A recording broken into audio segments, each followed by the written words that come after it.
What's going on, everybody? Welcome back to another episode of So How'd You Get Here? I'm one of your co-hosts, Angelo. And I'm Tony. Welcome to the show. If this is your first time listening in, we are a podcast that dives into backstories. We want to know where someone started, what it took to get where they are. Did they get there? And today we have a composer and producer. He's worked on Will and Grace. He's worked with Beyonce. He's worked with Katy Perry. He's got a lot of credits we're about to get into. I would like to welcome to the show, and I'm going to ruin your name. I'm sorry, Scott Icenogle. Yes, that's a very good pronunciation of it. Yes. Oh, perfect. Correct me. I can't read past a third grade level. I would like to know how to say it correctly. Well, you know, it's one of those things where do you want to take sort of the traditional approach, which would be it's an Austrian name, so it would you could say Icenogle or Icenogle. But my parents, my family, we kind of go in the way of Icenogle or Icenogle or Icenogle. So got it. What will make your mother most proud? I think Icenogle is a good Scott Icenogle. That's what we're going with. Yes. Scott, thanks for coming to the show today. I appreciate you. Sure. Thank you. Right. Thank you for having me. So you are from Iowa. And we're in LA now, so there's a little bit of a distance between those two places, and I would like to know the dots. What connects those two dots together. Well, as far as Iowa goes, I only went to school in Iowa. Okay. But the reason why I went to school was because of my father, who also went to school there, and he just suggested it as one of the colleges when I was looking at schools and such back in the day. And I had also been there even before I was even looking at schools, and I just kind of fell in love with the place. But I did my due diligence and looked at different colleges. I was living in Northern Virginia at the time. My dad was working at the Pentagon, so we just kind of lived outside of D.C. And I was looking at a lot of typical East Coast type places. I'm sorry, I'm not going to gloss over the fact. Did you say your dad worked at the Pentagon? Yes. So are you actually an undercover spy masquerading as a composer? How did you guess? No. Okay. Please don't have me killed. I'll vote for whatever you want. Yeah. No, my dad was for terms that people can understand, he was very successful in the job that he had. He was a public affairs officer, and he had worked in different, bases and such around the world, and that was one of his stops was to work for Colin Powell when Colin Powell was the chairman of the Joint Chiefs of Staff. So, Wow. Yeah. All right, so you had a shadow that you grew up in that you had to make your own. You had to make your own mark. Yeah, totally. And I was following in the footsteps of my dad, and I grew up around the military and military life, and moving all sorts of times as a kid. Went to 3 high schools. It was a lot, but wouldn't change any of it because it really kind of presented the world to me in a way that I never would have gotten if I just stayed and lived and grew up in one city. Right. So music and composing is what you obviously do now. When did that kind of start? Were you playing instruments as a young child? Yeah. My father, he is a trumpet player. Okay. He still plays today, actually. And I was always around music. And so when I was, I think, in junior high school, that's when I decided, hey, maybe I'll do the same, or maybe I'll play the trumpet and see what happens. Okay. And all that. So I definitely got the bug for music, I would say, playing in a beginning band and all that. And did marching band, did concert band, symphony band, all those things, all the way through college. And at the same time, I also had I always describe it, a Rain Man-esque quality about me when it came to music, especially soundtracks, especially scores and all that sort of stuff. And, it was that thing, even growing up as a kid, where I would go to a movie, and then, I'd walk out of the movie, and I'd, beg my parents, can I please have the soundtrack to, say, Star Wars, for example, or whatever.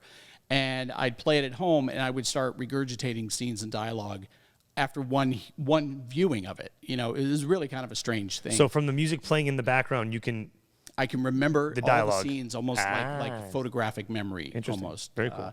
So I can't remember who I talked to yesterday, but I can somehow remember all these strange things forming in my head that would, recreate all these scenes and dialogue and so forth. So were you more interested in, like you said, music scores and soundtracks rather than, the Beatles or a band or...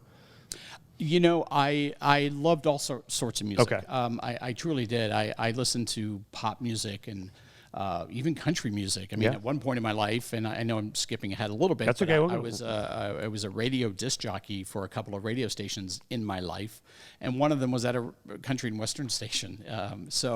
But yes, I loved all sorts of music and classical music and all sorts of stuff. Is there any footage of you line dancing by any chance? No. You know what? Well, this is a great interview. We'll see you later. Thank you so much for having me. Appreciate you coming all the way up Did here. you go? So we're talking when you say Iowa, it's the University of Iowa. Yes. So the Hawkeyes. Yes. Did you go there on a music scholarship?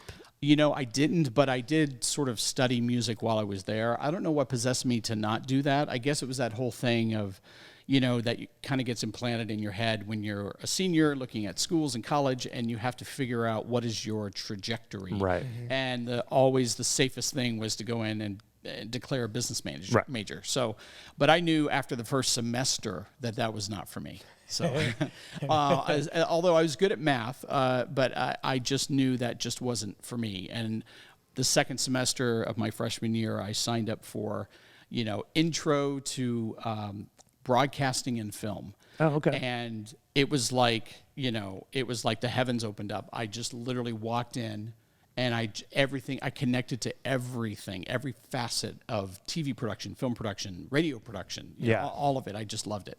Dang. All right. Were you writing your own stuff at that time? Could you read music and write? No, I was never writing anything. I was more fascinated with taking existing soundtracks that I just knew every single note of every single, score that John Williams had done, or James Horner, or Jerry Goldsmith. All these icons, the greats, the great ones. And I knew them so well that I would use them inevitably in almost all of my productions. And in some cases, I'd actually have the piece of music from the score. Okay. Which was a minute and a half, 2 minutes, whatever the cue was, and I would shoot to the music. So I always did everything the reverse of how you normally do shoot things. I always did it because I wanted to make sure the imagery matched the music, not the other way around. Did you at any point while you're at school, like, maybe I could be like the campus disc jockey?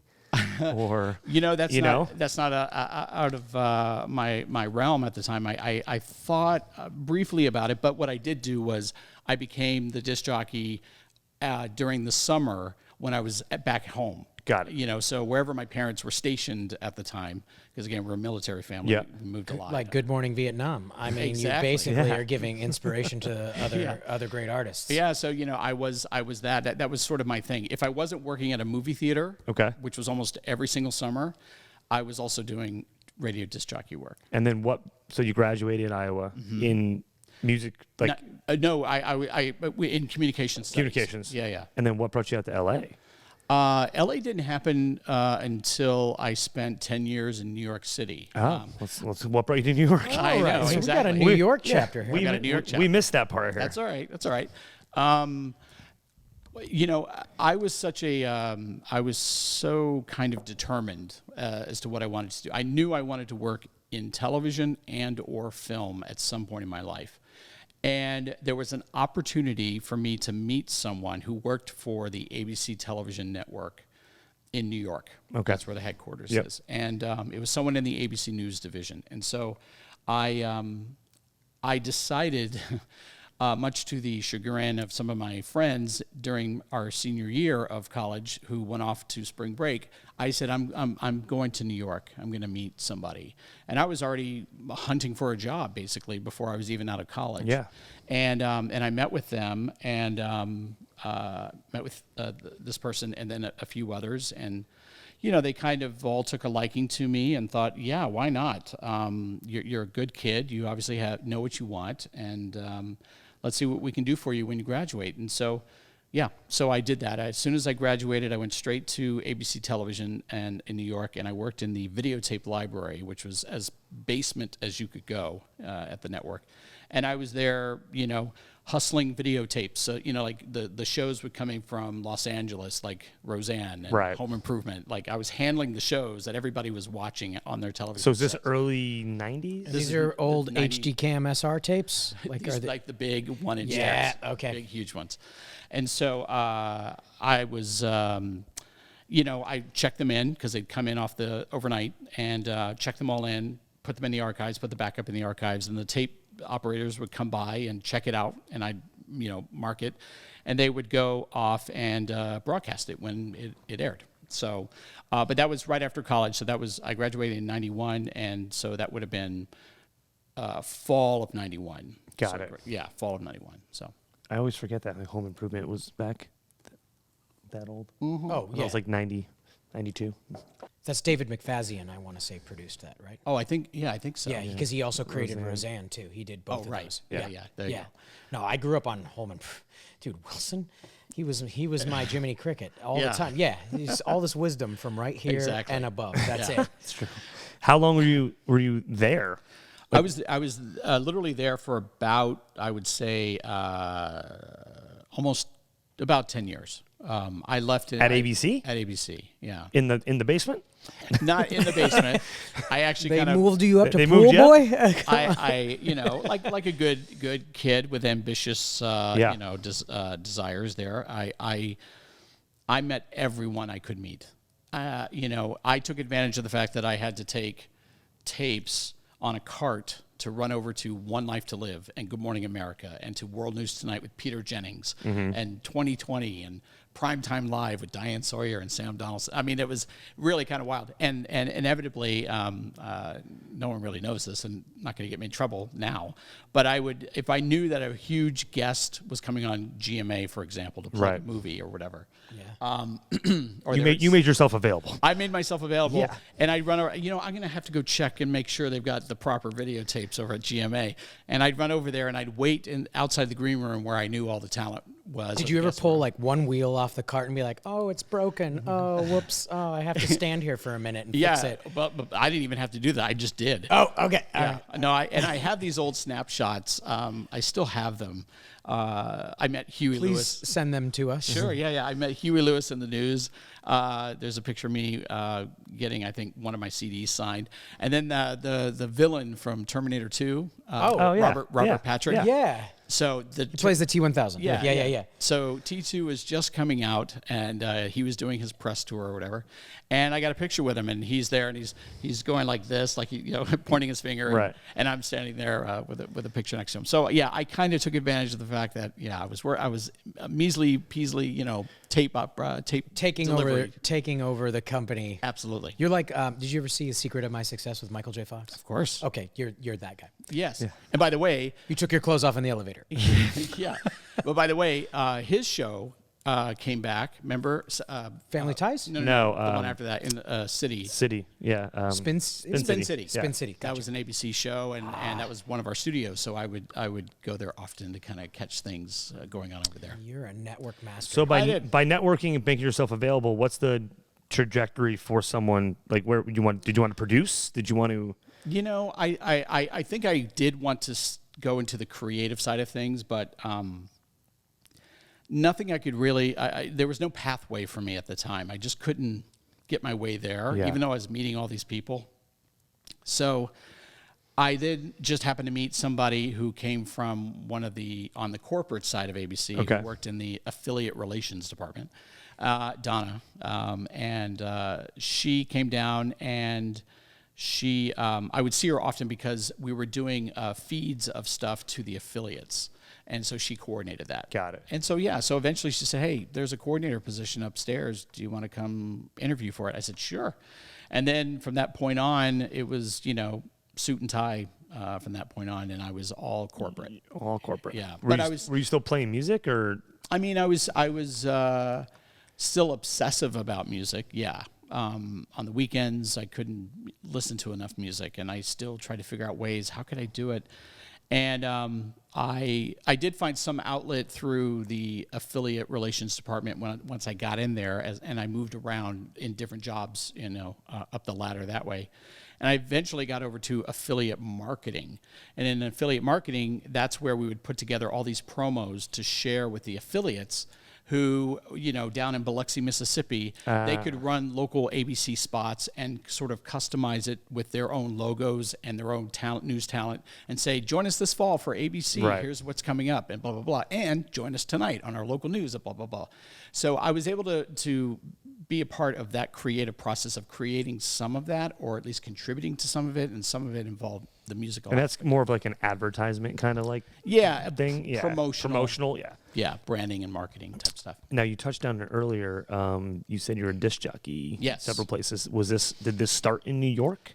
No, it was definitely all during my college years when I was home for summer, and that was all like outside of, that was like Carlisle, Pennsylvania. My dad was stationed at the U.S. Army War College. So this is even pre you moving. Yeah. Okay. But DJ track continuing, I eventually kind of fell into this thing where I was living in New York City. I was a young kid. Yeah. I was 22 or whatever. And it was the 90s. My God. I never thought I'd ever hear myself say, come on, man, it was the 90s. But it was the 90s. And New York City could not have been more alive than it was in the 90s, as far as culture, nightlife, food, you just name it. The whole sort of spectrum of socializing and all that sort of stuff. So I actually ventured out to nightclubs and stuff, and I was hearing music. I thought, where did this music, it must have come from the heavens. I was just falling in love with electronic music and dance music and all that sort of stuff. And I was that sort of lonely kid that was out there by myself or in the corner with a drink in my hand, and I was just there to hear the music. And everybody else, they were doing their thing. Right. Having their trippy moments and such, but I wasn't. I was there to hear the music. I genuinely was, and it was great. It was great. I mean, I loved it. And I did kind of sort of go down this path a little bit of, becoming really kind of immersed into that side of music with electronic and dance and house club music, and all the house music, all of it. And I was seeing like Junior Vasquez, Frankie Knuckles, Hex Hector. I mean, the list goes on and on and on. Of at clubs in the city. Icons, yeah, these icons. Like Madonna was showing up, and you look over, oh my God, there's Madonna. Right. So it was wild. It was a wild time, and I just became a fan of that kind of music. I kind of steered a little bit away from the other obsessions I had with soundtracks and all that sort of stuff and pop music. I kind of ventured over to this sort of electronic dance world. Did you buy yourself 2 turntables and a microphone for your apartment? No microphone, but I did buy myself 2. They were one of the original pioneered CDJs. I think they were literally called CDJ 500s. Okay. Which are dinosaurs at this point. I got to look this up. Go ahead. Continue speaking. I'm just... And I did kind of, I got into that whole thing like so many young fellas do when they're younger, is making, mixtapes. Yeah. Except my mixtapes were CDs, mixed CDs. And I just, they were only for me. They were only for me to listen to in the car to get me to and from work and whatever, or on my, Walkman. Yeah. And I would, the CD Walkman that the one that you never skips.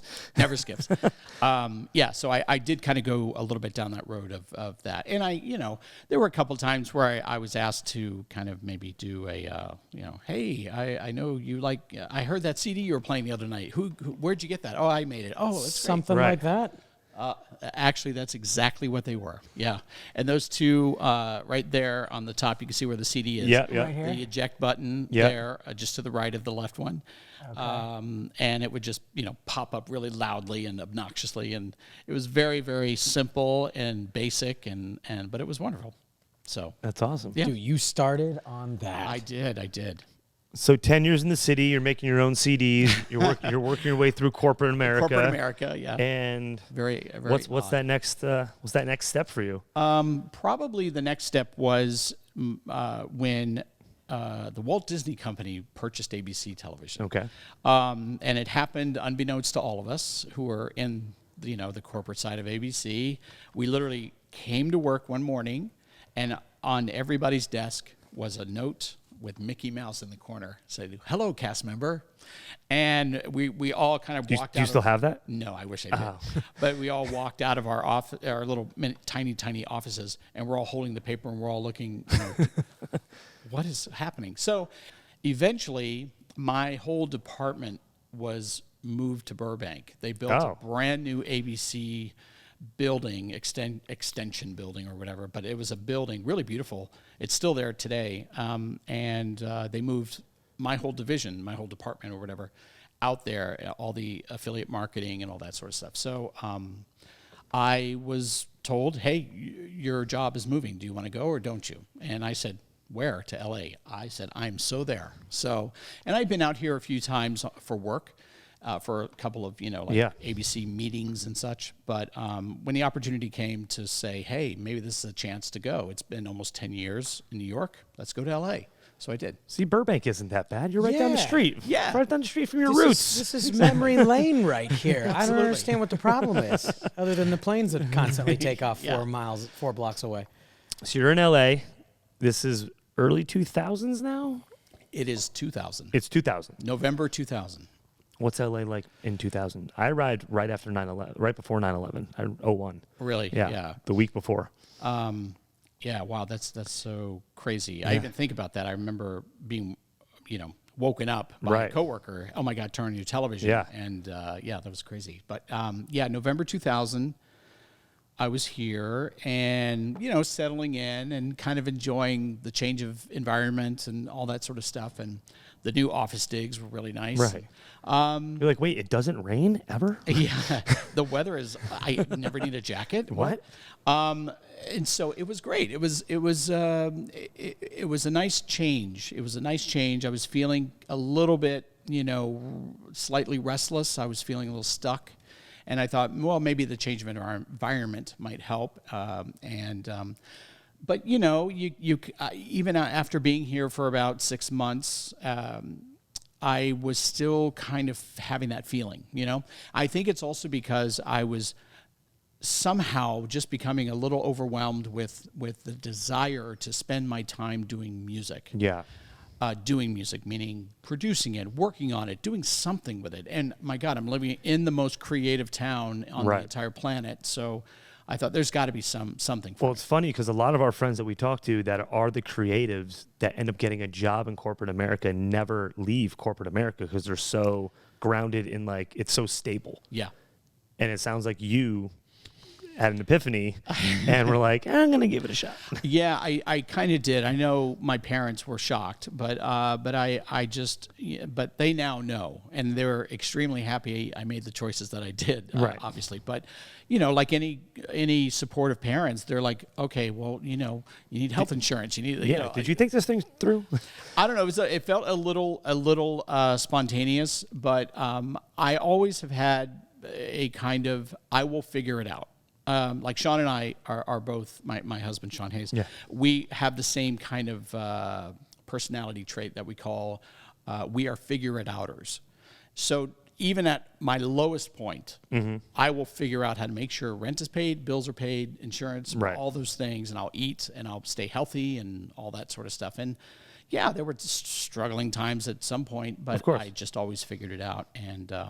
And so I did. I told them, I said, guys, I think I'm going to depart from corporate America. It just isn't, it doesn't sit well in my body and my skin. And I think it's important for me to be able to get up every day and feel some degree of happiness in how I spend my day. Right. And it's just not coming through with this particular job or this kind of climate. So I said, okay, and I took a year off after I left ABC Television and shocked my boss and my coworkers. And I said, yeah, I think I'm gonna jump ship. So. And I sort of had made some connections here and there just from going out and meeting people and whatnot. And I found an engineer, like a sound engineer friend now And I said, hey, I'd love to sit in the studio with you when you're working, if that's cool. I don't want to interfere. I just want to sit in the back. I'll sit in the shadows in the corner. Yeah. And I just kind of want to observe if that's cool. He's like, absolutely, come on down. And he'd call me, hey, I'm going to be working on this album project or whatever. Come sit with me. And then every now and then it turned into, hey, what do you think I should, and he started asking me for input. Yeah. And I started giving the input. And then I would sort of, kind of look and see what he was working with as far as like programming, software, plugins, equipment, and so forth. And I started slowly building that gear at home for me. And I started playing around. Was that part of that Rain Man brain? Like, a little bit. Yeah. A little bit. And What do you use? Pro Tools? I'm a Logic person. Logic, okay, Pro. okay. Yeah. And so all the way back to Logic 6 or 7, Logic 7, something like that. Yeah, it was ages ago. And I, got a keyboard, got a computer, double screen. I got the, the tower, the Apple, Mac Pro tower or Mac. That's what I have. Yeah, It's so good stuff. and then just spent a lot of time with him and sort of figuring things out with observing and jumping in with a little bit of a piece of input. And Now, what was he working on? Was he doing albums for people, or was he doing music for television? he was mostly albums for people. Some of it pop, some of it kind of rock, I guess. And some of it was a little bit of electronic stuff. So because I was still having a little bit of a fixation with electronic music, I said, hey, I'd love to pay you for like an hour, if that's cool, to work on something with me. I have an idea for something. I'd love to explore it. And he said, sure. So I did, and we worked together on that. And then I took it home and worked on it myself. And then slowly I was becoming less dependent upon him to help me with something, and I was doing it all on my own. And then I would take to his place to listen to it on his system to see if, sonically it sounded good and whatnot, get some notes and whatnot. And then, as one thing led to another, I took sort of all of that sort of experience I was having with him over that year, and then I started, again, through just random connections that happen in That's this how this town is, yeah. Oh my gosh, you should meet so-and-so. Right. And I was starting to meet label people that worked sort of in the dance world. And then slowly but surely, as I got to know these people, a few of them, they would, slip me an acapella and say, hey, I want to test your skills on this doing a remix of this. And so I started noodling around with trying to create dance remixes of pop songs, as they often do and still do today. Yeah. So pop artists would come out with a single, like, I'll use an example that applies to me, Christina Aguilera, Ain't No Other Man, huge song, huge single. And I had the opportunity to do a remix on spec, basically. And I did, and it was received well. And they said, sure, we want you to be included on the remix package that comes out, on the CD single and all that. Was that the first thing? First big one. That was the first big one. First big official one. Right. Yeah. So I'd also kind of managed to get my hands on, promos for this single, which included an acapella. And Don't be afraid to name drop. Yeah. You go right ahead. Oh, no. Anyone that wasn't famous yet? Like that was trying to break, and then you added like your own flavor? Or is it more like people that already established they had a hit song, they want to remix it? Already established folks. Got it. So like, for example, there was like Mary J. Blige had a great song called Just Fine. And there was I received promo, as they call them, promo only or promo type of maxi singles or CD singles for the actual song. Mm-hmm. And so many times it included the acapella. They stopped doing that now, but a long time ago, acapellas were included all the time on DJ promo. Why do they stop doing that? Wouldn't they want people to put their own spin on it, or is not? I don't know. No? I think it's just so the song doesn't get, excuse the language, bastardized too much. They want to have more control over how many versions of the song comes out. So at this point, did you think that you found your next calling? Like this is going to be a paid gig? Like you're going to be in music? Yeah, definitely. Yeah. I definitely found that sort of avenue where I was already obsessing a little bit about electronic and dance music, and now I found an avenue to be, hopefully, a creator of the stuff that I was so excited about. Yeah. And so anyway, so like I said, I started doing that. I started getting, befriending other DJs who were very successful. And, thanks to some of those guys, they would say, here, you want the acapella? Don't tell me what I get. But, and it was I'd always say, look, I'm not going to do anything with it. I truly am just going to play with it on my own. It's more of an exercise. And then if it came out great, I would say, hey, if you want to play this at your next gig, let's just test the waters here and see if what I'm doing actually makes sense to people. Do they like it? Do they not? Was it good? Is it bad? Whatever. And in a number of cases, the stuff I was doing and handing out exclusively to this person or that person and them playing it, it went over well. So then I was now sort of building a reel, and I can now say to Warner Brothers or the A&R person at Universal or something, and say, hey, I've worked on these tracks, and if there's room for any upcoming, big billboard type artists, I would love to throw my hat in the ring. And so music at that time for you seems like kind of like acting for a lot of people, where you're putting yourself out there. Hopefully they like it. If they don't, then you might not work for 6 months. Is it like one of those situations? I mean, kind of. But, I had... I mean, you figured it out. Yeah, I figured it out. Right. I figured it out. But I also figured it out because I wanted to figure it out, and I wanted it to work. Because I was getting up every day, and the first thing I would do is put music on in my apartment. And music, as long as I was in the apartment, there was always music on.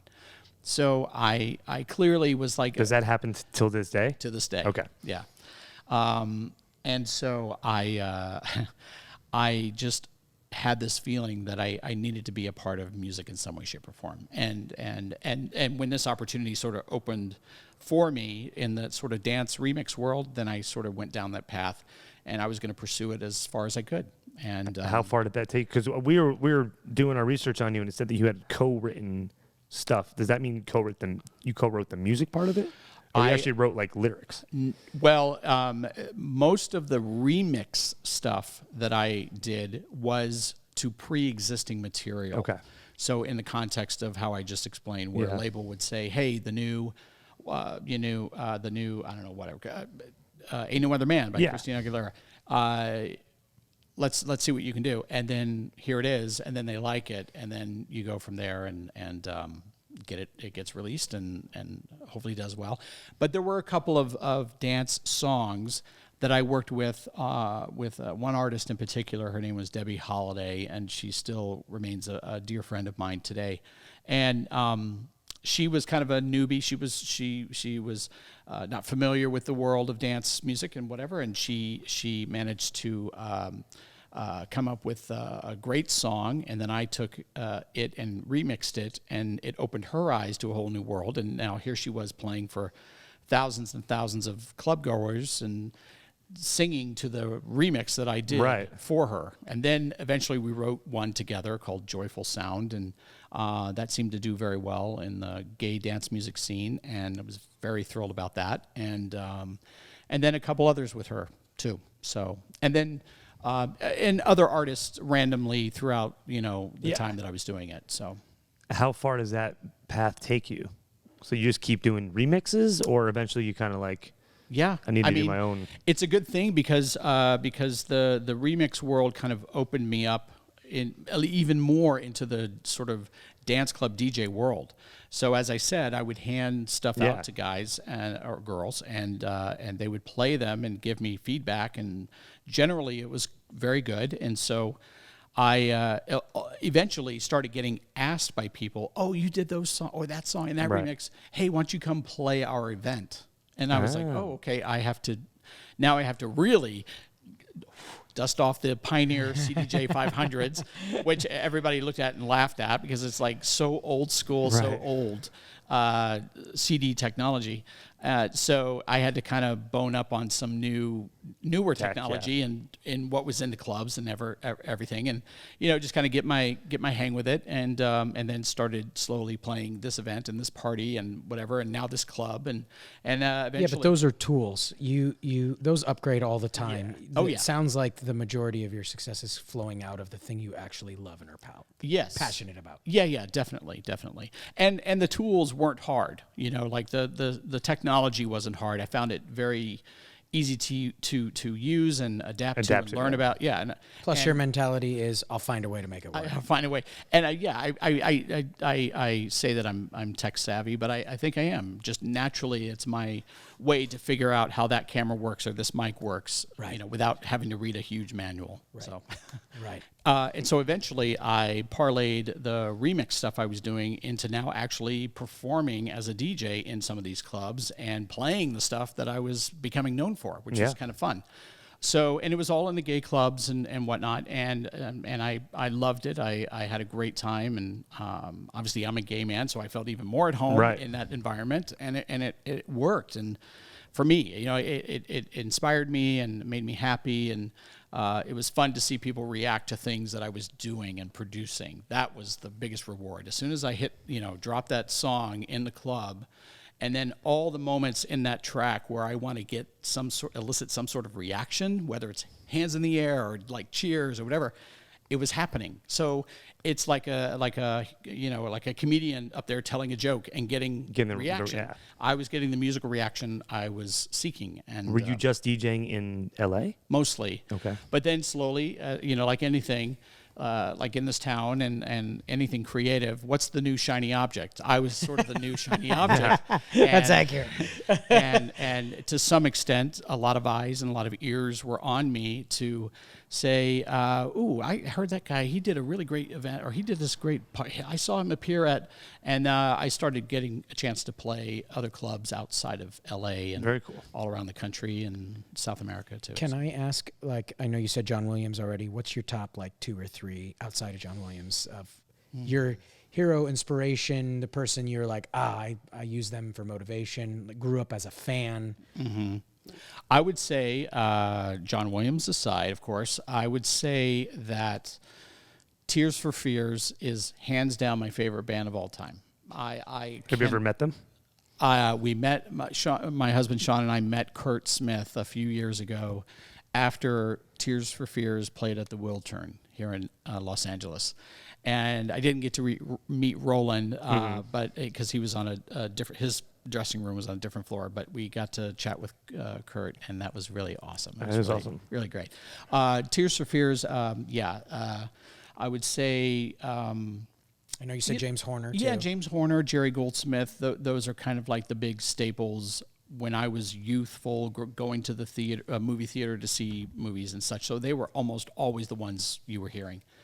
But as far as other types of artists, musicians, and so forth, I mean, yeah, the Beatles, just, and all the way to the other side of things, like, the soundtrack spectrum to Kenny Loggins and just folks like that who are just big Footloose soundtrack fans. Top Gun. Yeah. Come on. Yeah. But rock stars in the sky. Yeah, exactly. Berlin, take my breath away. But no, I don't mean to downplay artists of today, but let's be honest. Those still are artists, but they were incredible storytellers with the work that they left to the world. So I still revere them today, and I listen to them today still. I don't know if this is rumor or true, but were you a DJ for Ellen at one point? Yes, I was actually. Why'd your voice go up? Yeah. I like that just now. No, it was, we can cut this part out. Was that because of the new shiny object? Was this early on in her show? The show hadn't even premiered yet. Oh wow. But I was sort of the new shiny object in West Hollywood for this club that was right next to the Abbey called Here Lounge. Okay. And Here Lounge was created and opened by these guys who ran a club, a lounge club in New York called G Lounge. And so I had frequented G Lounge a lot. I would go there for after work drinks and stuff. So so when I heard that this place was opening up and I was kind of getting my DJ groove on a little bit and making music and all that sort of stuff, I thought, oh gosh, I would love to have a residency at this place. And so I went in when I saw that construction was happening, and once I saw that the hard hats were off, but it looked like it was about to open, that's when I went and knocked on the door. Yeah. And I introduced myself, and I brought up G Lounge in New York, and they're like, oh, yeah, you like G? I said, I love that place. And because I had come from New York, I felt like I was potentially someone who could bring a little bit of that New York vibe that they had going on there and bring it in here, so it didn't sound like all the other places. Right. And plus, now you had the resume.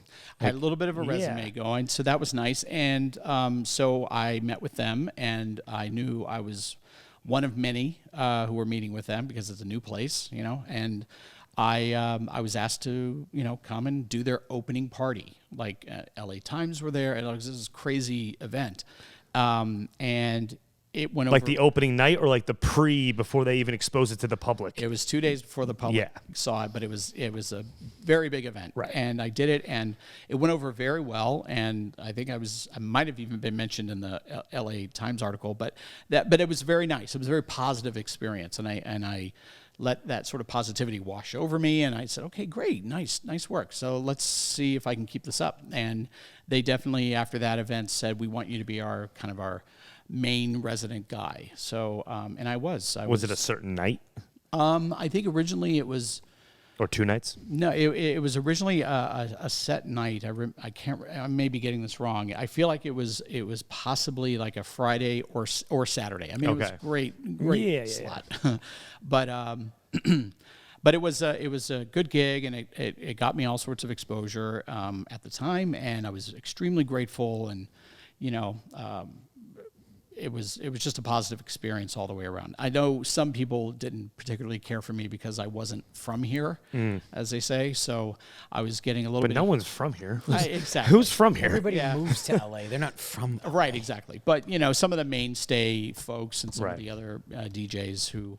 Some were really lovely and wonderful and accepting that I was sort of the newbie in town, and then others simply weren't. Yeah. So what are you going to do? They were snarky, and I just let it, you know, rub off, and no big deal. So I just tried to do good things and try to be nice to people, and I still try to be that way today.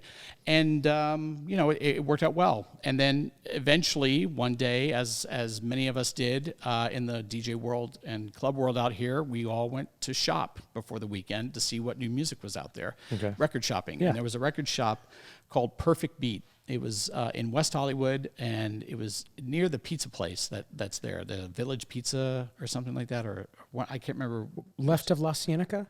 It's right in West Hollywood on Santa Monica Boulevard. Okay. Is Pump still there? Yeah. Yeah. So across the street from. Okay. Oh, Got okay. it. And it was right there. And Perfect Beat, and Jeff was the shop owner, and that's where everybody went to shop. So if you're looking for the latest releases, imports, you name it, that's where you found it. And they had some listening stations in the back, and so any given, you know, Thursday or Friday, you could see every West Hollywood DJ up there with the headphones, listening to new records and listening to new CDs and such. So I was shopping there one day. What year is this? Sorry. Oh gosh, it was. I believe it was. Roughly. Probably spring of 2003. Okay. Spring of 2003, there I am. It's a kind of a quiet day for some reason. I think I maybe went earlier in the day, and it was really kind of just me in there, and it was Jeff, the shop owner. And I'm up there listening to stuff, and he says, "Oh gosh, Scotty, I wanted to tell you, there was a guy here who is working on." I don't know if you heard of this, but Ellen DeGeneres is going to be doing a talk show. And I said, oh, yeah, I think I read something about that. And said, well, he left his card. He's kind of involved. He's one of the producers or something. He wasn't quite sure. And he said he wanted to know if there was a DJ who had any television experience. I said, I laughed like I am now. And I said, well, I wouldn't call this natural television DJ experience, but I've worked in television.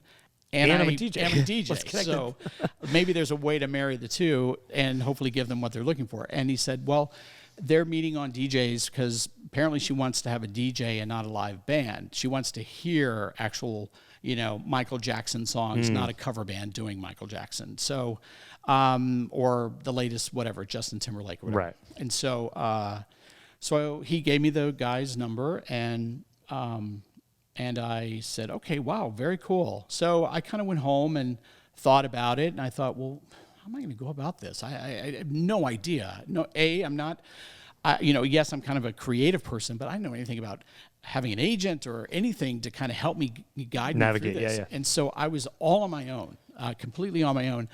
And I just called the guy and kind of put my best self on and pitched myself, and he seemed to take a liking and say, yeah, you sound great. And hey, why don't you send over kind of like a demo of what you think the music should sound like in an episode of a talk show? I said, okay, sure. Yeah, I'll do that. No problem. And so I worked on this compilation, which was pretty much like a wedding CD. Like I knew, what I realized very, very quickly and very obviously was that it's not a nightclub. This isn't a nightclub gig. Right. This is daytime. This is daytime. It's people wanting to feel good and feel like they're at a party. So very upbeat, all that stuff. It was a fun compilation. And so I sent it in, and then I got a call from him to say, hey, this is really great. Why don't you come in and meet with the producers, later this week? And I said, sure. And so I went in and I met with the 3 main producers of the show, and they were lovely, and we had a great chat. And just backing up to the night before, I was really feeling like, okay, this is a cool gig. Whoever gets this is really going to have a great opportunity. And I want to make the most of it. So I actually was up until about 2 a.m, and I was editing. I was editing this little song that I had gotten a promo of, and I had the instrumental of it, and I kind of did a quick edit on it, and I wanted to do something that was somehow tied to Ellen. She had just done her first HBO special, and I had some audio from it, and I sampled some of her jokes and her audio and so forth, and edited together with this little piece of music from the song, and I took it with me. And I was going to leave it behind if the interview went well. And so the interview went very well. And I said, they said, great, well, thank you so much. We've got this CD, or they handed it to us today. And I said, I'd also like to leave this behind if it's cool. Just was, thinking about the interview and thinking about all of this. And I put together this edit with Ellen's samplings in it. And love for you guys to check it out if you have time. If not, no big deal. Yeah. And so there I am. I'm leaving, and I'm driving, and I'm feeling really good. Yeah. I'm like, oh my God, it went so well. So did you go in there thinking like I have nothing to lose? Like exactly, exactly. So you're super calm. It was yeah. Not you're thinking this is a cool gig. Whoever gets it, 100%. Hope it's me. I hope it's me. Hope it's me. Dear God. And so anyway, so I'm literally leaving, and this is completely 100% true. And is not made up. It feels made up or sounds made up, but it isn't. I'm literally looking in the rearview mirror, and I can see the Warner Brothers Tower. Yeah. Not the Warner Brothers Tower. Sorry, I met at NBC over on the NBC lot next to the Tonight Show, but I had to pass Warner Brothers, and then I saw the Warner Brothers Tower right on Olive there. You're coming around exactly. the studio. Okay. And so I just looked at it and I went, wow, what a crazy time in my life. Nothing's happened, but it feels like everything has happened. Yeah. And so I'm literally, and my cell phone rings, and it's the producers again. And they said, hey, we just listened to that This thing. is like 10 minutes after you left. Probably 10, 15 minutes tops. And they said, hey, we just listened to that thing you did, the edit with the Ellen stuff. That's amazing. That's really, really cool. Would you want to come in and meet with Ellen in 2 days? I said, let me think. Yes, sure. I would love to. So anyway, so I hung up the I'll phone. have to check my schedule. Yeah. That's the line. But Oh my I'll gosh. get right back to you. And so, yeah. I don't know if you guys know, but I'm a resident DJ at here. It was just nuts. It was all nuts and crazy and surreal. So anyway, so I was, again, I still didn't have the job by any stretch. Right. Because I still had to meet. Well, you're one step closer by me. but you mean the big dog. You took the opportunity with your talent, and then you were smart and you made it personal. Right, That's. right. It's not like I just luckily got it. Right, exactly. And by the way, I was told that they had seen easily 20, 25 other DJs before me. Right. So I knew I was either just one of many that would be forgotten, or I was one of the last and hopefully leaving a good impression. Mm-hmm. Anyway, so I hung up the phone with him in the car, and I drive home, and I'm just kind of like, oh, wow, a little shaking a little bit. I'd say, God, it's pretty cool. So anyway, fast forward 2 days later, I go back, and I'm there to meet Ellen, and I'm brought into her office. And when I walk in, it was very, very intimidating, because there's her desk, her office desk, and she was sitting behind it. Producers brought me in, and then all around the room were these executives, like sort of in the shadows, but not quite, but not saying a word. So you're at like a screen test. I'm kind of like a screen test. Yeah. And they've got clipboards and everything like that. So No facial reaction, just Zero. dead stoic. so anyway. Yeah, that's not intimidating at all. Yeah. So, it was it was a moment. I'll say that. It was definitely a moment. And so I got introduced to her, and I was sort of sitting on the other side of her desk, but it was sort of crazily looking like a Tonight Show desk, the way her office was set up, if I recall. I was sort of sitting off to the side. You're the guest. And I was sort of the guest. Yeah. And she and I were just kind of, talking and having a great conversation, easily for a good 45 minutes. While or all more. these people are watching you, all talk? watching me, all watching me. The producers kind of chimed in a little bit here Yeah. and there, but it was mostly just us talking and her asking me questions about music and what would I play and all that sort of stuff. And do they ask you about background? Do they ask you about? yeah, they did. Yeah. I think it was included. Also had submitted some sort of documentation like a resume and what my background was. So they kind of knew all of that. But yeah, it all kind of came up very casually, and I just kind of mentioned, all of that. So, and I mentioned the television aspect. I kind of drove that home too, because I said I worked for network television for 10 years.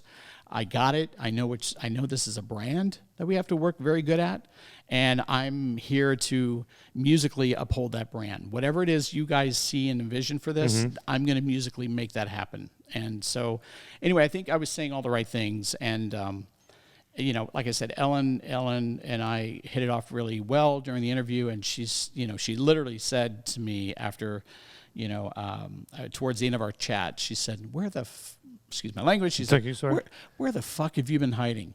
And I was like, at the record store? At the record store. And so anyway, so it all came to an end, and Ellen and I, well, this has been great. It's lovely to have met you, and thank you, and we'll have a discussion, and just stay tuned, I guess. I don't know. I can't remember what she said, but and then one of the producers said, "Oh, Ellen, before we let Scotty go, Scotty, by the way, was my sort of name. DJ Scotty? DJ Scotty K was the name, and so everybody kind of affectionately called me Scotty. So Scotty left this behind. Why don't we listen to it?" And she had not heard it? No, Oh. not yet. And so all the color in my face completely just escaped me. They were saving the silver bullet for the end. Right. But now that silver bullet was either going to kill me, Right. or it was But going to be. But then either give me a yes or a no. Give me a yes or a no. And so, but I was more nervous because of all the people in the room. I didn't, they barely responded, like I said, to anything that was going on in the room. So I didn't know if they had a sense of humor, or if they were live. Most executives don't. Like they don't even know what's going on. They're just like, how do you make money? Yeah, exactly. So anyway, so I said, kind of gave it a little setup, and they put it in to play. And I think in total it was about 3.5 minutes or so. And I said to myself, this is either going to be the longest 3.5 minutes of my life, or it's going to be the greatest moment in my life up until this point. So I sat there, and I remembered there was a musical moment early on that involved her saying a joke as it timed with the music. And if they didn't laugh, then it was really going to be painful.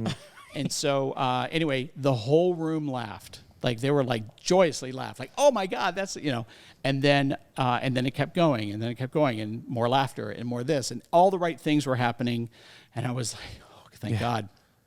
So, when all was said and done, it was a great moment. And as I said, she gave me a hug, and everybody said, thank you so much for coming, and we'll be in touch, as how it was left by the producers. So, and then I left, and I was feeling high and great and awesome, and thought, okay, well, this could be a moment in my life. I don't know yet, but we'll see. And it wasn't until like 3 days later, and then I finally got a call, and the call came through. And for the pilot? Yes. Yeah. And I was, they were all on speakerphone, as I could tell. So that made me nervous. I didn't know how many people were there. And then by the end of the very somewhat short call, they said, well, we just have to say, Ellen hasn't stopped talking about you since you left. And we just want to know, what? Would you like to come and be a part of the show? And I remember. You said no. I remember doing that thing that happens in almost every movie when someone gets joy news, but I don't want the people on the phone to hear it. And I completely did the whole like silent jumping and fist pumping and so forth. And then I finally said, I would love to. And so anyway, from that moment on, it was kind of a beyond anything I ever could have imagined experience. How many seasons did you do with that show? I sadly wasn't there very long. Oh. I was sort of part of, I think, a first wave of maybe some changes to the show that happened, as many pilots go through, as you guys know, when they shoot a pilot or a television show or whatever. A lot of times the pilot and some of the actors and characters are a little bit different, or they're recast or something before it moves on to a picked up series. Right. But with me, I was involved in the show quite a bit for easily, I would say, 3 or 4 months, I would say. And we had done a lot of test shows. We tested some shows, and then we got audience in there to watch it and so forth. And then we had people watching them and kind of grading them and giving their feedback and all that sort of stuff. And as far as I knew, as I was told, my feedback was great. But then, sadly, one day I got word that the folks paying the checks and writing the checks wanted to make a little bit of some changes, and sadly, I was one of the changes. And so I wasn't, once the show aired, like, again, we had taped a few weeks worth. Yeah. But then we started kind of finessing the show, and then I was on there, I think, for probably another 10 or 12 episodes that actually aired with me on it. And then after that was when there was a bit of a change with the show. There was some aesthetic changes, scene changes, scenery changes, or whatever. And then they brought in Tony O, I believe was his name. And so when you run into Ellen now, is she like, Scotty who? I mean, look, I will say this for the record. She has been nothing but nice to me. So I have since seen her. I didn't see her for a very, very, very long time. And I will say that leaving the show was a huge, huge blow. And I didn't understand it because, again, I wasn't an actor trying to play a part. I was just me. So you can't help but feel like somebody doesn't like you and somebody doesn't like me. Yeah. And if that's the case, well, how can I make you like me? You know what I mean? Like, you always want to be able to make the person, happy who's paying your check. So, but, ultimately I never really got a reason. And, if I required it, who knows? But I never got one. And people can sort of leave it up to their own sort of ideas as to what may or may not have happened. But did that also show you how cutthroat that part of the business is, as far as like, on air talent, like you can be replaced? Yeah. Completely. It definitely educated me as to the hierarchy of things in entertainment, and where I fell on the food chain, and I just took all of it as an incredible life lesson, professional lesson, and moved on from it. How did that moment? How have you gotten better, maybe, or how do you learn to deal with that kind of? I got the job, it's the best, and now I'm cut, I'm fired, the show's canceled. Like, how do you personally manage that in a healthy way? Here, I think probably what it did for me, which was the greatest gift. Actually, there's two tremendous gifts. There was a professional gift, and then there was a personal gift. I'll say the professional first because that's the easiest answer to give, and then the other one can lead on to something else probably. But professionally, it opened more doors than I could possibly imagine. Right. And so record labels were calling me. The people throwing the Emmy after parties and HBO and Paramount and all these people were calling me because of the DJ thing. Right. So I was having my 15 minutes. I mean, I can say that confidently. And they're calling you even after I was gone. You already knew you were gone, but they're just seeing this stuff come out now. Yeah. So they were calling me to do this event, and some celebrities were getting my contact info because of a thing I did, and now I'm at these certain celebrities' houses and doing parties, and I said, look, I don't know where this is going. I really don't. If anything, it can help me move along the music production part of my life, and it was, but it was also just giving me a little taste of feeling important in this very competitive town. So I was enjoying it. I definitely was, and I never took it for granted. I was always very grateful and knew it could come to an end at any given moment, as I'd just gone through it with the show. And I said I was just going to ride it out as long as I could and see where it took me. So, but then the personal change really came. That was sort of the groundbreaking moment for me. Was while I was on the show, my future husband had watched the show and asked Ellen about me and wondered if I was available. gay and available.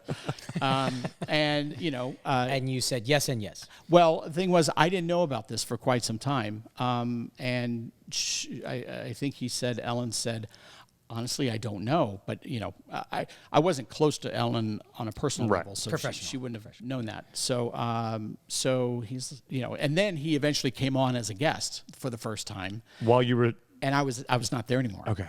So of course he came on and he looked over and he didn't see me, and then he was like, "Oh," and then thanks so much. I'll see you later. Don't even need to be. And then eventually, had that conversation with Ellen about where's Scotty and all that. So.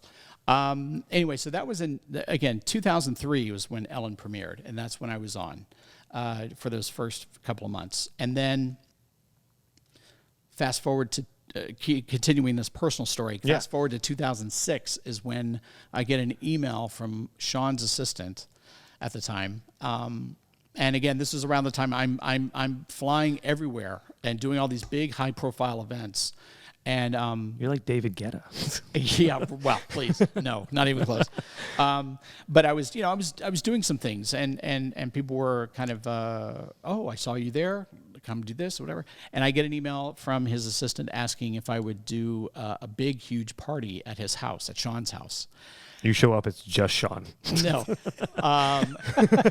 And one leopard print tiger. Exactly. No, I got this. I was actually in, where was I? Was in Dubai. No, I was in Mexico City. That's where I was. It was some big, huge resort thing and doing a big event there. And I got that email, and I'm literally just sitting in my hotel room, because I'm there by myself. Yeah. There's all these people there, but I'm by myself, traveling by myself. So I get this email, and it said, "Hey, Sean would like to speak with you about a party he's having at his house, and would love for you to DJ. We got your number from so-and-so."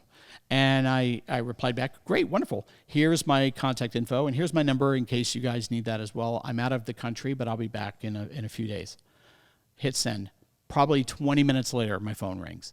And I go, "Oh, gosh, who would be calling me? I'm in Mexico." Hello? And it was Sean. And he said... I couldn't wait any longer. That's eventually what it sounded like. But he was wonderful. I mean, he just said, "Hey, thanks so much. I saw, I'm glad you got the email, and I would love to talk to you about the party. I heard you're out of the country right now." I said, "Yeah, I'm back in a few days." I said, "Okay. Great. Well," and then it just sort of immediately went into kind of this random conversation of like, "Gosh, I've got to ask you a question." I said, "What?" He says, "What happened? Why did you leave Ellen?" I said, "Well," and I explained the whole thing. And he's like, "Gosh, wow, that's amazing." So, and then we're talking about this, and we're talking about. Next thing I know, we were talking for easily 2 hours. Now, there was nothing about it that felt like, he was interested in me personally or any of those things. It just felt like I was talking to a friend, like my best friend. Yeah. It was very easy. It was very lovely. So He was working up to it. I don't know, but anyway, eventually I get back to L.A. and no joke, he can attest to this. As soon as I landed and I'm going through customs, I pull my phone out to turn it back on. And 37 missed calls. There's a message, and it's from Sean. And he says, "Hey, aren't you back today?" I said, "No." And I literally laughing, and I called, and I said, "Hey, I actually just went through customs, so maybe I can give you a call later or tomorrow or something, and we can talk more about your party." He's like, "Oh, yeah, sorry. Okay, great." Click. And then of course, I get home, and next day rolls around, and then we make a plan to go grab a bite to talk about the party. We're sitting there having a great chat, and we're talking about my trip and everything, and then I said, "So tell me about this party." And he's cutting, and he took a bite, and he goes, "I have to be honest with you, there is no party. I just wanted to meet you." And I was so overwhelmed with such... happy this is going to air. Yeah. And he tells the story too, so I'm not talking out of turn. But it was so... there was such an exhale. What did your face do at that moment? I completely blushed. Like, another martini. Yeah. Two more. Thankfully, Double. it was low lit. I would say that. But I was very flattered and slightly embarrassed and also bewildered. If I thought for a second, stepped out of myself and saw what was happening here I was having dinner with someone that I greatly admired for his work and also the show, because I was a gay man living in New York watching the show, and suddenly I went from watching Friends, because they're my friends, and suddenly here's Will and Grace, and they were now my friends. And and you related to them more. I related to them, and I was just taken by, like I said, him as an actor and what he did. And he was a gay man playing a gay character, and there he was on network television. And it was really something. So there I was having an out of body moment, saying, "I can't believe this is happening," because I never really come. Or cross paths rather to being in the presence of a lot of celebrities or famous people or people of certain stature and stuff. So was 2006 was Will and Grace still on when you guys met? It had just ended. Okay. So we met in so that would have been around probably May, sweeps or something of 2006. We met in November 2006. Got it. And so. Anyway, so I was just kind of like saying, I can't believe this is happening. This is crazy. And now he just said he wanted to meet me, which made me realize, oh, this is more than just a dinner. This is actually, hey, are you available? And maybe would you like to go out? Your life. Would you like to go out on a date? And you were like, well, first listen to my demo track. Yeah, right. Here it is. Here it is. Let me know what you think about that. And so anyway, so at that moment, it was a big shift for me, and I obviously said, "My God, I'm so flattered. Thank you. Yes, I'm available, and thank you for lying about your party." And then, we immediately started seeing each other, and like a very unusual couple. We barely been away from each other since then. So since 2006. So. But then you guys get a house together, and he finds a mixed CD with Seanisms all thrown in. Exactly. Oh, exactly. Hey, if so, you can yeah. lie about the DJ party, I feel like you get one free pass somewhere. Yeah, exactly. So So his first chapter of his career is kind of ending, I guess, in a little bit of a way because the show is done. right. And you're starting to Having some sort of little lift to mine. Yeah. So 05, 06, 07, 08, like take us through. Are you starting to want to compose more now and write more? No, I still was sort of riding DJing? the DJ train a little bit, and that's what I did for a while, right up until about 2010. And just continuing to do DJ type work and remixes and music production stuff and whatever. And having a good time doing it, and some degree of success as one could have in that world. So, and then like I said, in 2010, by now Sean and I are immediately immersed in each other's lives. So we are bona fide together, a couple living together and all those sorts of things. And then he was offered a Broadway revival of Promises on Broadway with Kristen Chenoweth.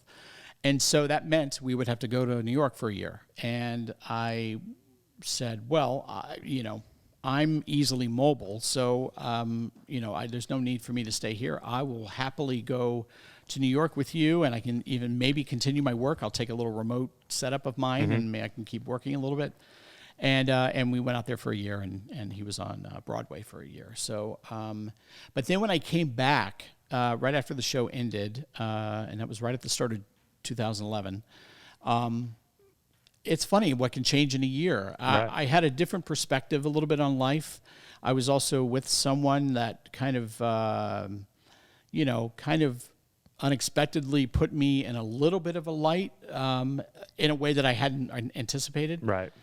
And so I was now sort of who's this guy that Sean Hayes is dating, thing, because we were popping up here and getting photographed. Does that deter people or open more doors?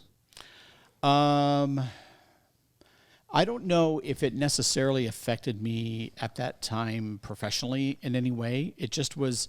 Now suddenly I could see people looking at me. Right. Although that kind of happened a little bit with Ellen, but very briefly, because her show out of the gate was a huge hit. So, I had a few moments on the street where people were just running, women especially, were just running up to me going, "Oh my God," grabbing me by the shoulders. "Oh my God, I love you." Don't touch. Don't touch. Yeah, I'm just trying to make an ATM withdrawal. But this was different. This was now criticalized a little bit. How. A little bit of the sort of snarky, sort of tabloidy type press can now start paying attention to you in a different way. And I started, and also fans of his, or sometimes were incredibly mean, rude to me because they either pretended I wasn't standing next to him when they ran up and threw their camera in my face to take a picture of them with him. Those types of things. That happened often, but not often enough that finally I had to sit Sean down and say, I'm not trying to be a diva here, but I need for you to maybe be aware of what's going on. And when he heard that, he was devastated. He's like, "I'm so sorry. I don't even realize it because I'm an autopilot when those things happen. I had to remind myself I'm with someone, I got to make sure they're taken care of and not treated badly." And so I said, yeah, just if somebody runs up and throws their camera in my face, can you just kind of set them straight a little bit and just say, "Hey, can you be a little nicer? This is my partner, my boyfriend." Yeah. At the time we were boyfriends. And so, anyway, so I appreciated the fact that he acknowledged that, and that was fine. And, like I said, it was but just good for you too for stepping up and having an open communication and right. Well, not just wanting to be like a sidekick of some sort. You know what I mean? Like, yeah. Right. Oh, I just wanted to make sure I was taken care of respectfully, not egotistically. Right. And so so anyway, so we found our routine in those types of moments, and I, stepped in with him when I needed to, and I also wanted him to shine always, and so we found our groove, and personally, and then we found our groove publicly, and then it was, kind of a new sort of chapter in my life. I never saw it coming, ever saw it coming. Well, that's also one of my favorite things about you, because I've probably known you guys now for, I don't know, 6-7 years. Obviously, everyone knew who Sean was. Right. But you guys don't come across as like you talk about anything. It's not like an entertainment couple. It's just like super sweet, two guys talking, and you're the nicest people ever. Thank you. Yeah. Thank you. This is kind of a strange, this is, again, if you just try to draw the line of my career, it literally looks like, it seems exciting though. Like it's not just this boring, linear, it's good storytelling. It's curveballs, things you don't expect, hopes, failures. Exactly. And everything in between. Yeah. I have had my lows. Don't get me wrong. It's not been rosy all the time, but that's because I made the choice to do things and it presented some hard times. Right. So, but the figure outer comes out in me, and I just try to work through it and plow through to get to the end result that I want. So just the strange sort of link in the tree back to Ellen. Oh. When I was sitting outside of the producer's offices to go in and have my first meeting with them before I met Ellen, sitting next to me in the chair outside of that office was my now partner, Lior Rosner. He's my music producing partner, and he did all of the show music for Ellen. And so you guys were you auditioning for the same?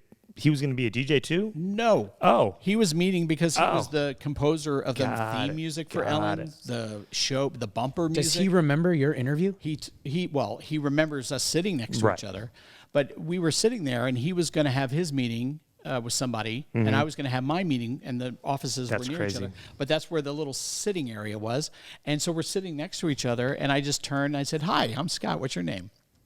He said, "Hi, my name's Lior."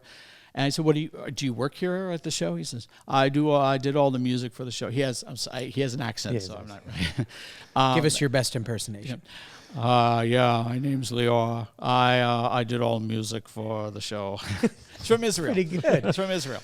So this is 10 years Yeah, right? Back 11? in 2000. This is 2003. When I met him briefly outside, sitting in those two chairs right next to each other. Wow. Now, that was the last time I ever saw him until I would say probably I saw him again in 2009. Just randomly happened to see him, and then I reconnected and we exchanged numbers and just stayed in touch. So anyway, once I got back from New York, there were a couple of opportunities for me, because I was asked by Sean in one particular case. He was doing a new sitcom for NBC called Sean Saves the World. Saves the World, yeah. And so he approached me and said, "Hey, do you want to throw your hat in the ring to maybe do the theme music or the music for the show or whatever?" And I said, "I'd love to."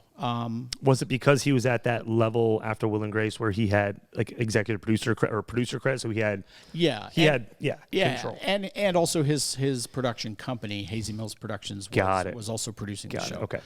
So, but obviously he had the most insight to the type of work I could do or have done and had the skills to do.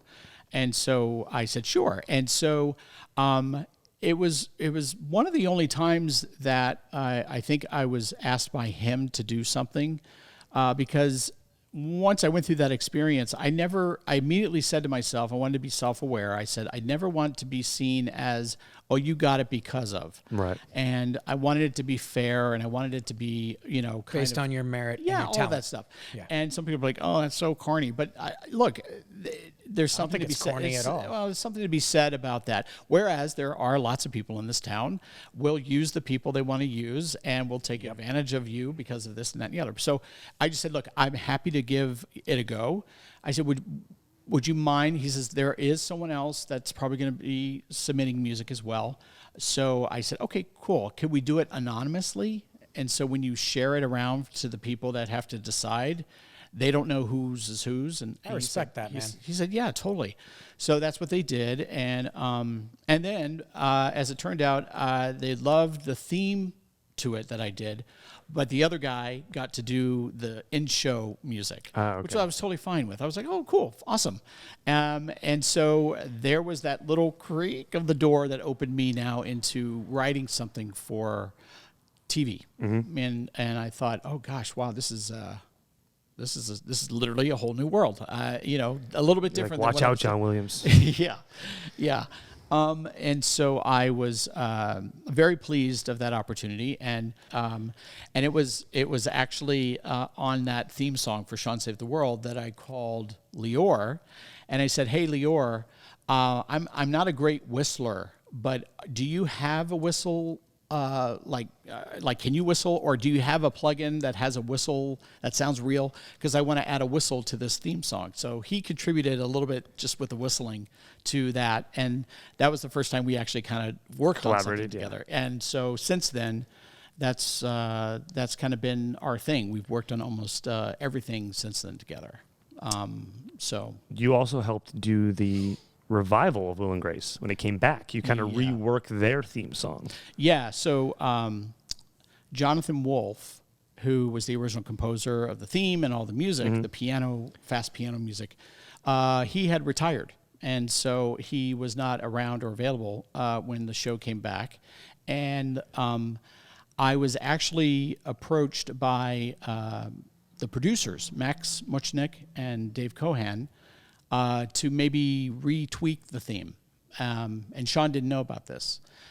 This is one of my more like, see, I told you so. I didn't get it because of Sean. Yeah. But it was a moment that I really wanted to prove myself without any kind of help from Sean in that regard, because this was such a moment for, to have the show come back, A.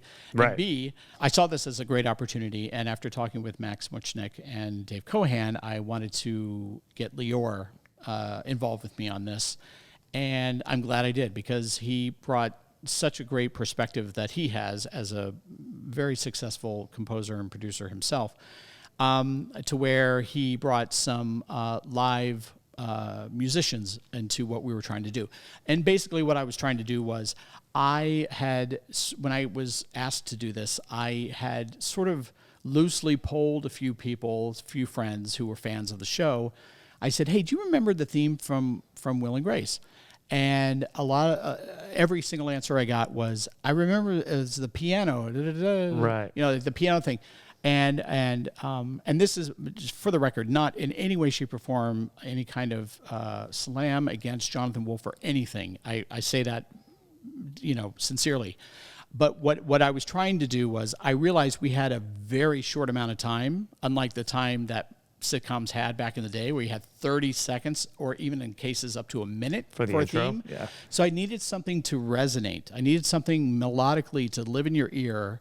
And then after talking with Lior, I was like, what if we take the chords of what Jonathan did and we just hit certain notes in that chord to deliver our melody. So, Jonathan would go, da da da da da da da da da da da da, and I just went bum bum bum bum bum bum bum bum da da da, and then Lior says, why don't we get a horn section to do it, and we'll get like some of the best horn players in town, and we got 6, I think.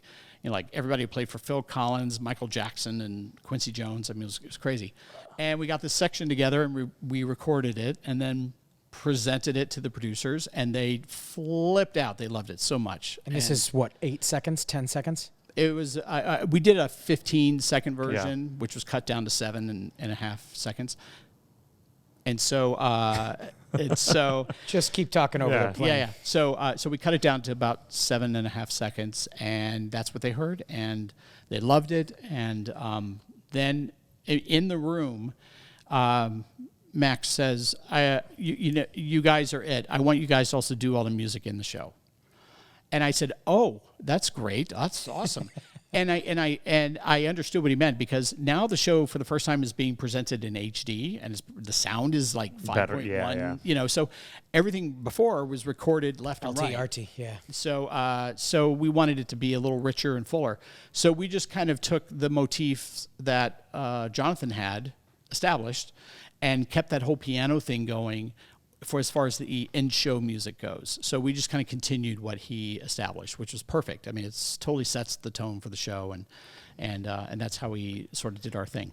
I mean, I know that was such a big deal for you guys, and then I was actually lucky enough to come to the I Love Lucy episode where you told me you were able to go back into the archives and get like the actual music, the original music, and kind of rework that whole episode, which was such a fun episode. I mean, it was crazy.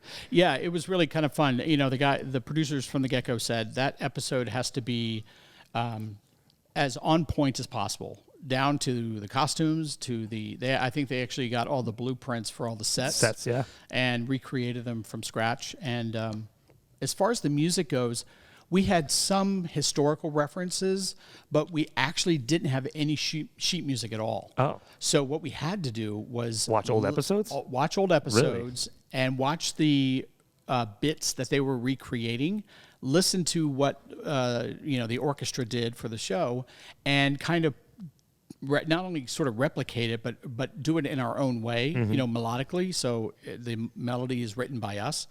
But have it sound like it was recorded in the 1950s. So we actually took a still from one of the episodes, and there was a, we went through and counted all the musicians and recreated the entire orchestra exactly as it was back in the day.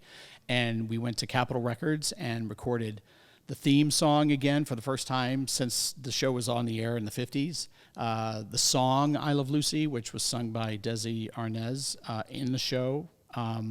And we recorded that, and Eric McCormack did the lyrics for that. He sang it. And then we did all the in-show music that all sounded like it was I Love Lucy music. So crazy. Anyway, so it's kind of cool. Good. We now have, the first official recordings of this music that hasn't been done with this precision. 70 years. Yeah, it was pretty cool. Dang. So obviously good work begets good work. So now you guys have... Yeah, what's coming up? What's around the corner? That's always a good question, yeah. Especially with anybody who does anything creative in this town. It's all gig to gig. So Lior and I had the good fortune of being asked to work on a show called Q-Force, which is an animated action spy series for Netflix. And the log line is simple. It's gay James Bond. So Sean is doing the voice for the lead character, and there's a bunch of great other characters in the show. And basically what we're doing is sort of legitimate James Bond-like action spy music, but for a comedy. So I was so thrilled when the showrunner of the show, Gabe Liedman, said, I want the music to sound like a James Bond movie. I want it to be serious. And I said, I couldn't agree with you more. I was hoping you were going to say that because I think it should be treated seriously so that the jokes can be the funny. And the characters can be funny, but let us be real. And so we, this was during COVID. All of it was done and recorded during COVID, which meant everything you hear musically is Lior and me. So, we didn't have the luxury of being able to record with orchestras or horn players or anything like that, unfortunately. But if there's a season... Did you dust off the trumpet? No, God, no. Did you pull out the old 500, the Panasonic? I might have had to do a sample or two with that. Oh, no. No, but it was really cool because it really kind of put our musical chops to the test, and we got to really, really pull out every stop that we knew because we were doing this action spy music, but also it's, gay James Bond. All the characters are gay, and it's basically about a crackpot team of spies, this team that's based in West Hollywood, who are part of America's, type CIA type company, but it's something else in the show. And they're sort of thrown into West Hollywood because they're thought of as less than and can't do the job. So, but we got to keep them around because we got to be PC. Well, it turns out that the crew is actually really great at what they do, and they go on these great adventures and spies things. And so we have a fun time, doing not only the spy music, but also in moments that are involving a gay dance circuit party. I'm now back to my old dance music days, throwing in dance music, and then we're throwing in action strings and horns like a spy thing. So all of that training comes full circle and pays off. In Q-Force, yeah, exactly. I'm excited about it. It all came out so great, and it's supposed to, I think, debut sometime this fall. So awesome. Yeah. Well, what what we've been doing traditionally now, as we kind of like wrap up, podcast is we ask all our guests one question, which is, if you hadn't made it in the feature composing film world, I mean, obviously something still with music, probably. Or as a DJ. Let's say it just didn't happen, or you got tired of it and you went, I'm done with this, I want to do something else. We just want to know, what do you think that second or other path might be? Connected to music or not? Yeah. Golden Doodle Trainer? Yeah. Gosh, what would I be doing? I mean, I would probably be collecting movie posters, spending way too much money on them, and having nowhere to put them. So they'd just be in tubes under my bed. So collectibles. Collectibles. Okay. And I would be probably working, at a movie trailer house, contributing stock music to a trailer, because I'd still be able to kind of be in the world of entertainment in some weird way, but it would also involve trailers for movies that I probably really like, and contributing music the way I know, and hopefully creating a product that still has an impact on people. I thought you were going to say you're going to own your own like AMC. I mean, that's possible. That's definitely possible. Right. So yeah, I'd probably be doing that. Would you call yourself nostalgic? 1,000%. Okay, cool. Yes. Just some way with storytelling, somehow you would be doing something with it. I would, yeah.